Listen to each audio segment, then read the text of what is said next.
भारत देश हा धर्मनिरपेक्ष देश आहे, पण त्याच वेळी या देशात हिंदू समाज बहुसंख्य आहे आणि त्यामुळे हिंदू परंपरा, हिंदू सणवार, उत्सव इथे इतर समाजांपेक्षा उत्साहात साजरे होणं हे अगदी साहजिक आहे।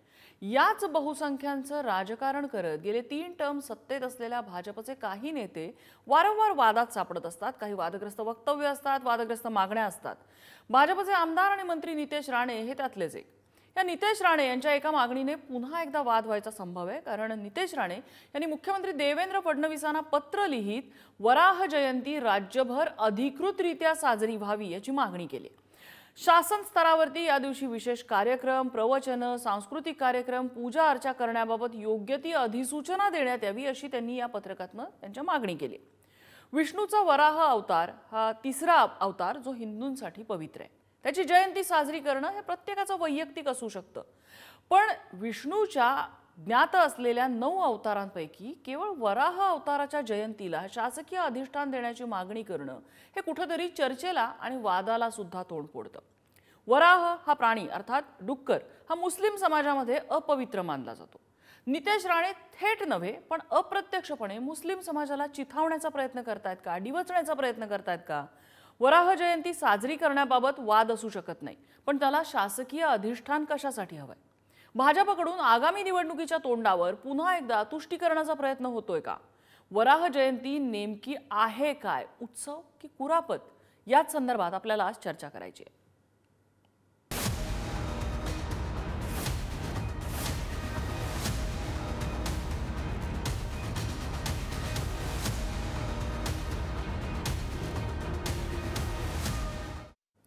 आणि याच संदर्भातल्या चर्चेत आपल्यासोबत सहभागी होत आहेत भाजपाचे प्रवक्ते अवधूत वाघ, काँग्रेसचे प्रवक्ते काकासाहेब कुलकर्णी आपल्यासोबत आहेत, मुस्लिम धर्माचे अभ्यासक नौशाद उस्मान आहेत आणि हिंदुत्ववादी विचारवंत तुषार दामगुडे आहेत।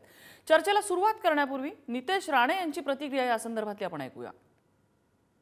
जास्त हिंदू समाजाने कानकोपऱ्यात ही साजरी करावी। कोणी कुठेही या संबंधित कुठल्याही पद्धतीचा विरोध करत असेल आमच्या वराह देवाला, त्याला चोख प्रत्युत्तर आमचा हिंदू समाज निश्चित पद्धतीने देईल। पण आमच्या हिंदू धर्मामध्ये वराला ज्या पद्धतीने विष्णूचा अवतार आम्ही समजतो, म्हणून कोणीही आम्ही कोणाच्या सणासुदीकडे वाकड्या नजरेने पाहत नाही, कोणालाही आपला सण साजरा करण्यामध्ये थांबवत नाही।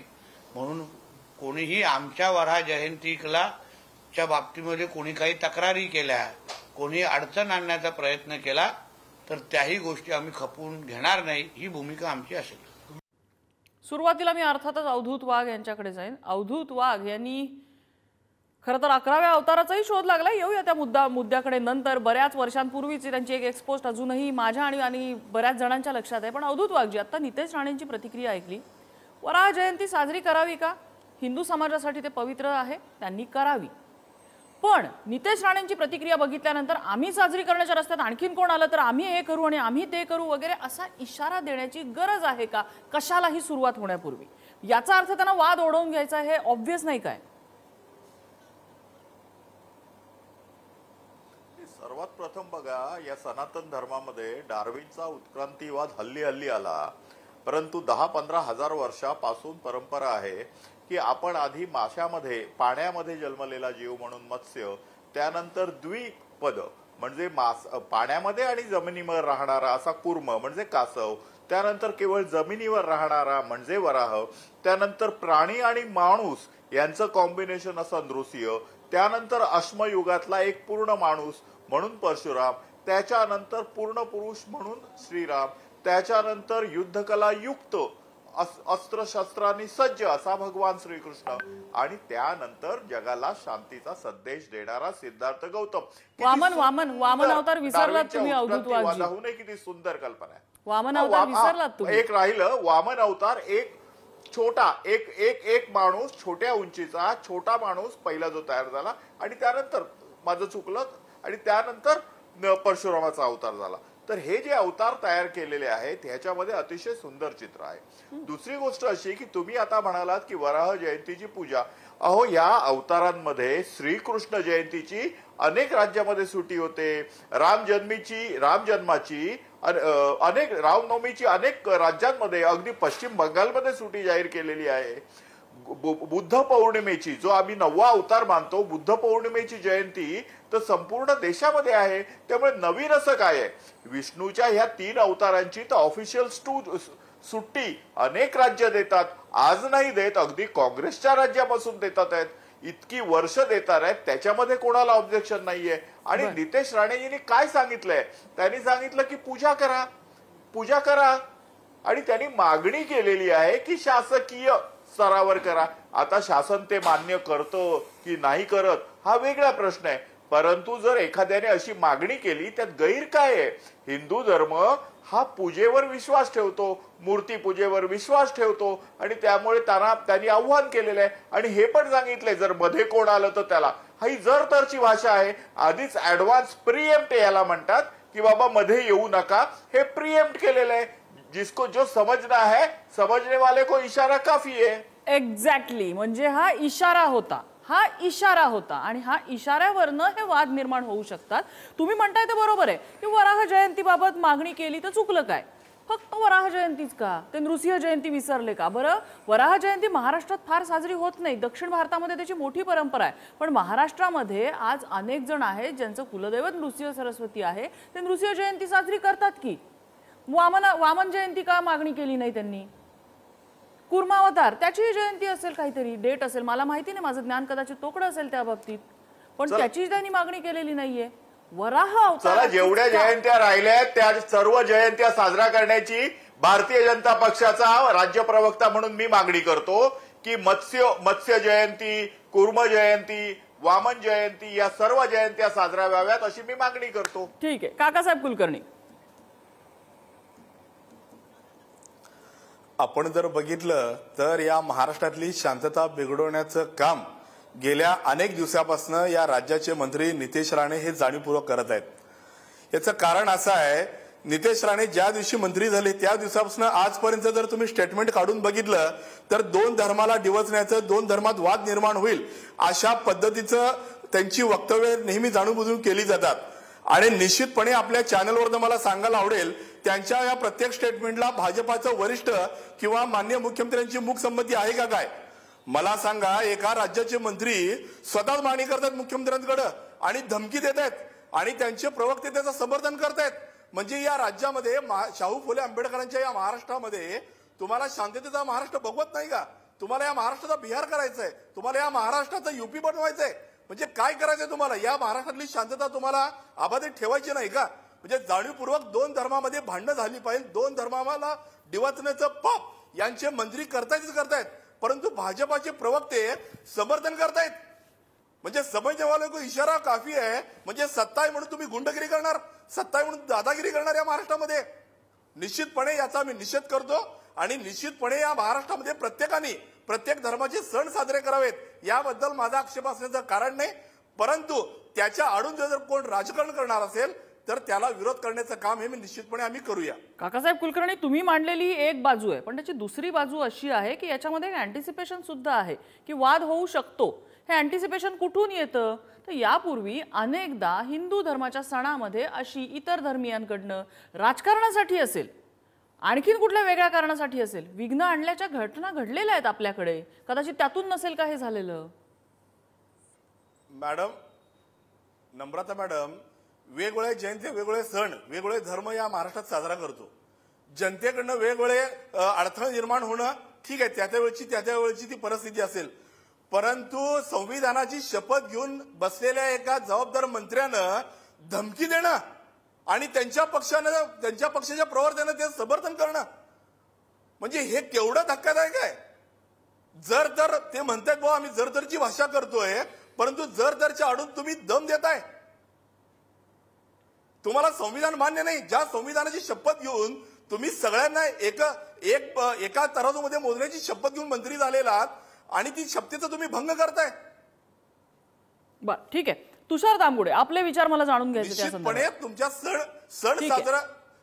ठीक आहे काका कुलकर्णी, मुद्दा लक्षात आला. तुषार दामगुडे, मला फक्त द्या. वरा जयंतीचा जेव्हा हा विषय निघालाय त्याला 2 बाजूने बघायला लागतं. एक म्हणजे धार्मिक आणि एक म्हणजे सामाजिक. धार्मिक बाबतीमध्ये आपल्याला सर्वांना कल्पना आहे की पृथ्वीचं अपहरण हिरण्याक्ष राक्षसाने केलं, ते हो. विष्णूने वरा अवतार घेऊन तिचं रक्षण केलं. ही झाली धार्मिक बाजू.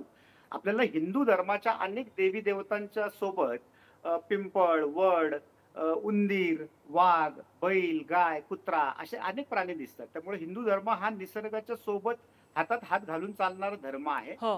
2, आपल्या भारतामध्ये हिंदू समाजातल्या काही जाती आहेत ज्या वराचं पालन करतात, त्याचं पूजन करतात, त्याचा व्यवसाय करतात. त्यामुळे तीही एक बाजू आपल्या या वराहाच्या अवताराच्या संबंधात आहे. हा हा सण साजरा करण्याची मुभा प्रत्येकाला आहे, कारण हिंदू धर्म हा काही प्रेषित किंवा तत्सम आज्ञेवर चालत नाही. ज्याला जर वाटलं तर तो निश्चितपणे ते करू शकतो. फक्त ते करताना सार्वजनिक कायदा सुव्यवस्थेचा भंग होणार नाही. त्याला रॅक लावून काही महिलांचं त्याच्यावरती नाच गाणं किंवा समाजामध्ये प्रदूषण निर्माण करणं अशा प्रकारचं काही होणार नाही. याची काळजी संबंधितांनी घेतली पाहिजे. दुसरं म्हणजे आपण जेव्हा उल्लेख केला की हा भारत हा धर्मनिरपेक्ष आहे, तर हे असं काही खोटं वक्तव्य आहे. हा भारत जेव्हा बाबासाहेबांनी संविधान लिहिलं त्याच्यामध्ये धर्मनिरपेक्ष हा शब्द नव्हता, सर्व धर्मभाव हा शब्द नव्हता. आणि काँग्रेसच्या प्रवक्त्यांना तर याच्यावर बोलण्याची अजिबात मुभा नाहीये, कारण यांनी राष्ट्रपती भवन, पंतप्रधान भवनामध्ये इफ्तार पार्ट्या आयोजित केल्या, तेव्हा हा सर्व धर्म समभाव कुठे गेला होता? मग तुम्ही दिवाळीची काय बरं हे फराळ का तिथं आयोजित केला नाही? दुसरं, एक धर्म जो इथं चिथावणी देऊन काही कुरापत काढण्याचा प्रयत्न करेल, तो म्हणजे दररोज तो 5 वेळा इतर कोणताही देव नाही, फक्त आमचा अल्लाह हा सर्वश्रेष्ठ आहे असं 4-5 वेळा म्हणतो, तेव्हा ती काही इतरांना चिथावणी नाहीये का? त्यामुळे हिंदूंना असं जर कोणी धमकी देणार असेल तर ती सहन केली जाणार नाही. हिंदू ही स्वतःहून कुणाची कुरापत काढणार नाही, आणि कुणी कुरापत काढली तर त्याला त्याच्या भाषेमध्ये योग्य प्रकारे उत्तर मिळेल. नौशाद उस्मान, आपलेही विचार मला या संदर्भात जाणून घ्यायचे आहेत. मी माझी भूमिका मांडण्यापूर्वी हा जो आक्षेप केला गेला की आमचा अल्लाह सर्वश्रेष्ठ असल्याची चिथावणी देतो, तर हे धादांत चुकीचं आहे. आमचा अल्लाह नाही आहे, तो सर्वश्रेष्ठ ईश्वर, गॉड, अल्लाह जो काही आहे, यहोवा, रब, तो सर्वश्रेष्ठ आहे, जो सर्वांचा आहे. हे आम्ही सांगतो. आता मी माझी भूमिका मांडतो की आम्ही जे आहे ते हे जे काँग्रेसचे कुलकर्णी पंथ आहेत, हे उगीच चिंता करत आहेत, असं काही होणार नाही. आम्ही नितेश राणे साहेबांचं जे आभार मानतो की त्यांच्या या भूमिकेमुळे आता या राज्यामध्ये वराह हत्याबंदी, मत्स्य हत्याबंदी वगैरे हे कायदे आता लागू होतील, अशी आम्हाला जे आहे ते आशा निर्माण झालेली आहे. बिलकुल वैदिक धर्म ते जे कोणी असतील त्यांचे उत्सव ते साजरा करण्याचा त्यांना संविधानानं अधिकार दिलेला आहे. परंतु या संविधानामध्ये कलम 28 आहे की कोणती धार्मिक ऍक्टिव्हिटी हे शाळा आणि महाविद्यालयामध्ये अनिवार्य करता येत नाही. त्यांनी जे काय सांगितलं की ही उत्सव शाळा महाविद्यालयामध्ये आम्ही साजरा करू, याला मात्र आमचा नाही, संविधानाचा जे आहे तो निश्चितच विरोध राहील. हे बेकायदेशीर आहे कलम 28. तसंच जे बीजेपी विरुद्ध पेटिशन जे आहे, पेटिशन नंबर 98 2005 या कायद्या कोर्टाच्या निर्णयामध्ये जे आहे ते अशा प्रकारचे शाळा महाविद्यालयामध्ये धार्मिक ऍक्टिव्हिटी अनिवार्य करण्यास किंवा मुलांच्या पालकांच्या परवानगीशिवाय राबविण्यास जे आहे ते मनाई केलेली आहे. राईट टू एज्युकेशन ऍक्ट 2009 मध्ये देखील अशा प्रकारे अनिवार्य करण्यास पालकांच्या परवानगीशिवाय जे आहे ते मनाई करण्यात आलेली आहे. खरं म्हणजे हे जे वराह जे आहे ते खाणं फक्त हराम आहे. म्हणजे वराह आमच्या मुसलमानांचा असा काही दुश्मन वगैरे नाही, ती देखील अल्लाची निर्मिती आहे.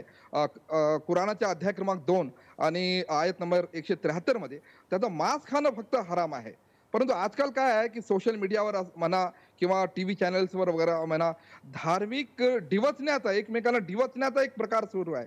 आध्यात्मिकता कमी झालेली आहे. मी सर्व धर्म समुदायाविषयी सांगतोय, निश्चितच काही सन्माननीय अपवाद वगळता. परंतु काय आहे की ती जी आध्यात्मिकता आहे त्या परमेश्वराचं, त्या सृष्टीकर्त्याचं जे सानिध्य प्राप्त करणं, त्याच्याविषयी जे आहे ते जाणून घेणं, त्याची प्रसन्नता प्राप्त करणं, हा जो भाव आहे ना, तो आम्हा धर्ममार्तंडामध्ये, जे सो कॉल्ड धर्म मार्तंड म्हणतात तुम्ही पुरोगामी लोक, तर त्याच्यामध्येही हा भाव निर्माण झालेला आहे की एकमेकाला कसं डिवचता येईल. आणि असं हे बघा, यांच्या धर्मामध्ये असं म्हणतात, आम्ही कसे असे चांगले, हे कसे वाईट, ही आध्यात्मिकता नाहीये. अशानं जो आहे तो प्रसन्न होणार नाहीये. तो सर्वांचा एकच आहे, त्याला नावं वेगळी असू शकतात. छत्रपती शिवाजी महाराज औरंगजेबाला पत्र लिहिताना म्हणतात की तुमचा जो अल्लाह आहे आणि आमचा ईश्वर हा वेगळा नाहीये. तो कुराणाची आयत हे करतात, कोट करतात, रहमतुल्लिल आलमीन आहे, तो सर्व आलमचा सर्व विश्वांचा तो पालन करताय अशा प्रकारचं ते व्यक्त करतात की सर्वांचा ईश्वर अल्लाह गॉड हा एकच आहे. आम्हाला काही आक्षेप नाही, फक्त ज्या शाळा महाविद्यालयामध्ये अनिवार्य करू नये, बाकी आमचा काही आक्षेप नाहीये. बर, अवधूत वाघ, सगळ्यात म्हणजे काँग्रेसनी सुद्धा जी कमेंट केलेली त्यावर. नाही, सुंदर. मला नौशादजींचं बऱ्याच दिवसानंतर आवडलं. फक्त 2-3 मुद्दे आहेत.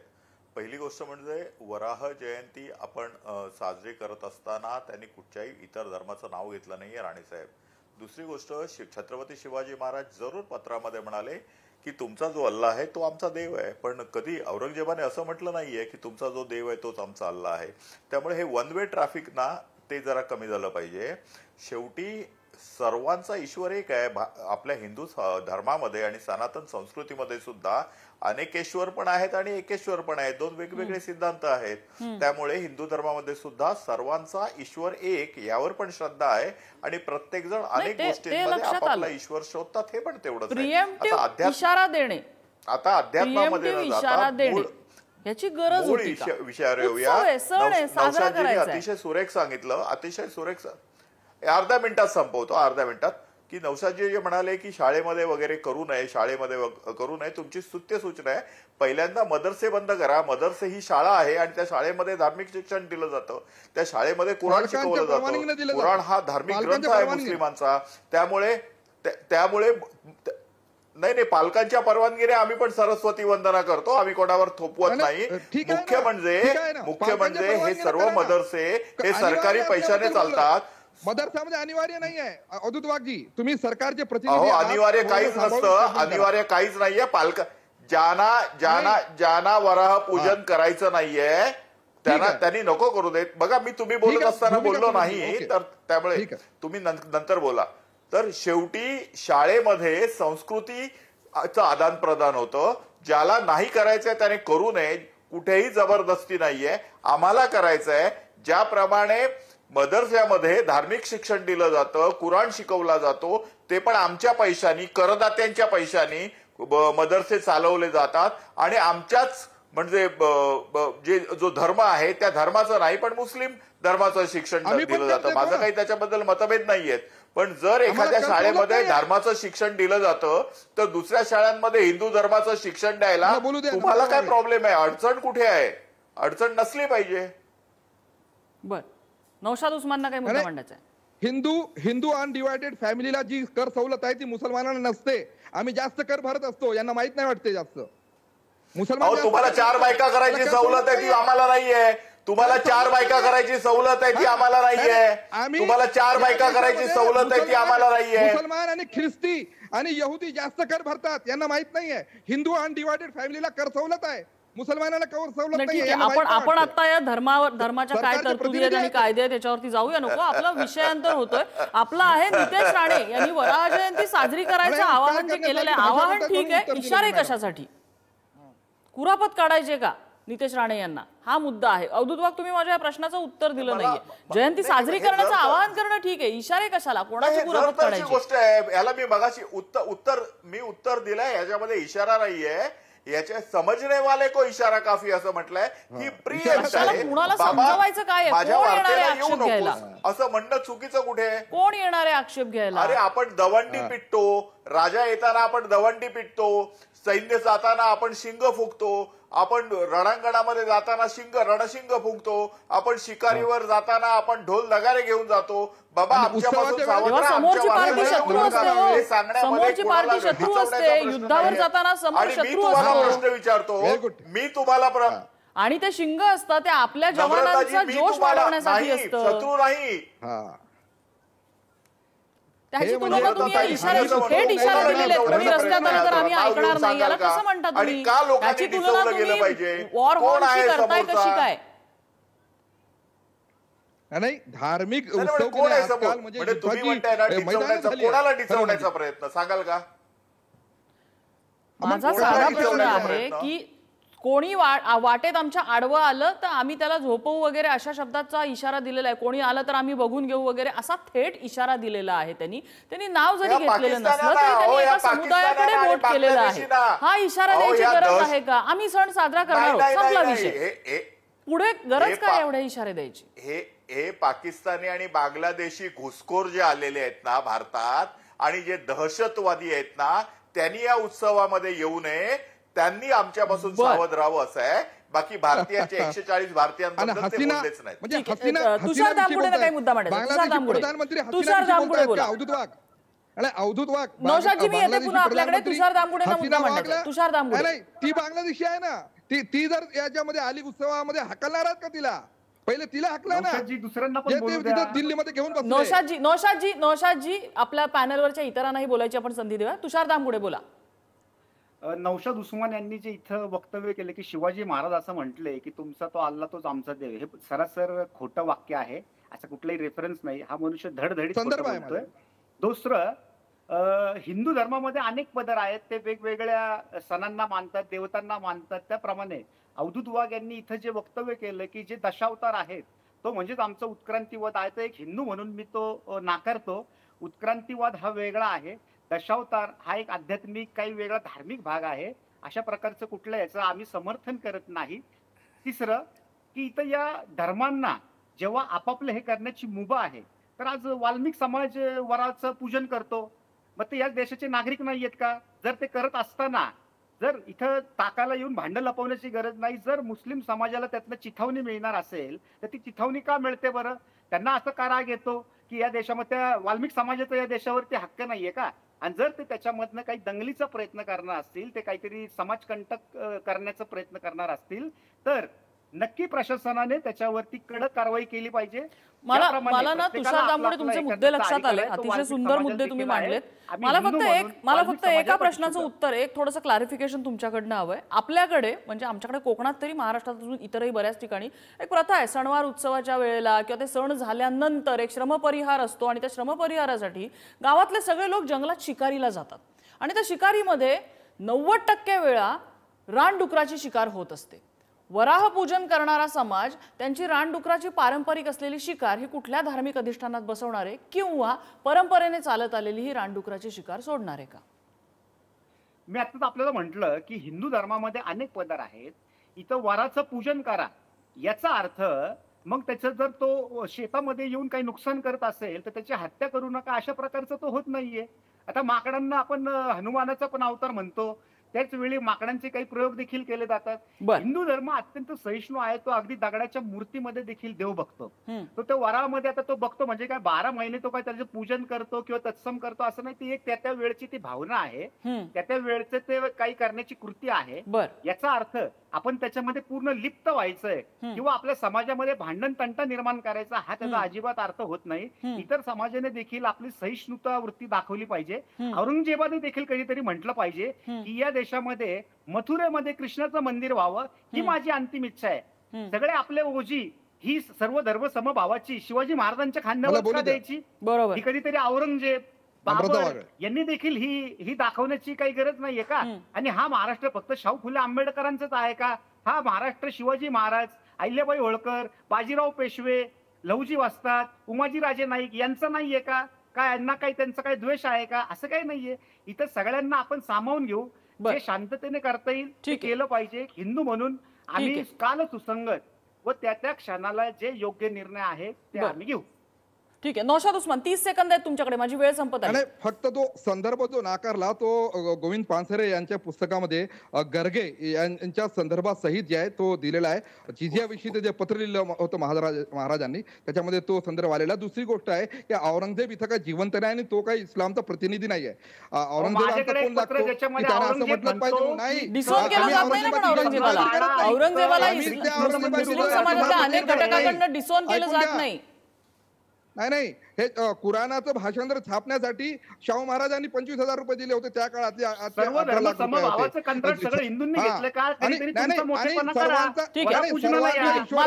माझ्याकडे वेळ संपत आली. मी काकासाहेब कुलकर्णी, धार्मिक वाद पेटवण्यामध्ये कुणालाही इथे स्वारस्य नाहीये, आम्हाला नाही आणि तुम्हालाही नसावं. या घडीला वराह जयंती आणि येऊ पाहिलेला वाद आपण कसा थोपवणार, विरोधक म्हणून तुमची सुद्धा जबाबदारी आहे. अर्ध्या मिनिटामध्ये मी माझा विषय संपवतो. अवधूतजी वाघ आणि तुषार दामगुडेजी या दोघांची पहिल्या प्रश्नाची उत्तर देतो. त्यांनी सांगितलं की राष्ट्रपती भवन आणि पंतप्रधानांच्या घरामध्ये अनेकदा इफ्तार पार्ट्या झाल्या, परंतु दामगुडेजींना आठवण करून द्यायला आवडेल, प्रतिभाताई पाटील जेव्हा राष्ट्रपती होत्या तेव्हा दिवाळीच्या पार्ट्या सुद्धा त्या ठिकाणी अनेक झालेल्या आहेत. त्यांनी त्याची माहिती घेतली तर मला आनंद होईल. नंबर 2, अवधूतजी वाघ म्हणत होते की इशारा समजणे वालों को इशारा काफी है. कोणासाठी इशारा देत आहे तुम्ही स्पष्टपणे बोला ना. इशारा कोणासाठी देत आहे? जर तुम्ही सगळ्यांना सामावून घेण्याची भूमिका सांगताय आणि इशारे देताय, सरळ सरळ या महाराष्ट्रामध्ये हिंदू मुस्लिम तुम्हाला घडवायचे का वाद? तुम्ही कबूल करा ना. या महाराष्ट्रातली शांतता भंग पावायची का? या राज्यामध्ये या देशामध्ये सगळ्यांना स्वतःचे धर्माचे सण साजरे करण्याचा अधिकार आहे, परंतु सक्ती कशासाठी करायची?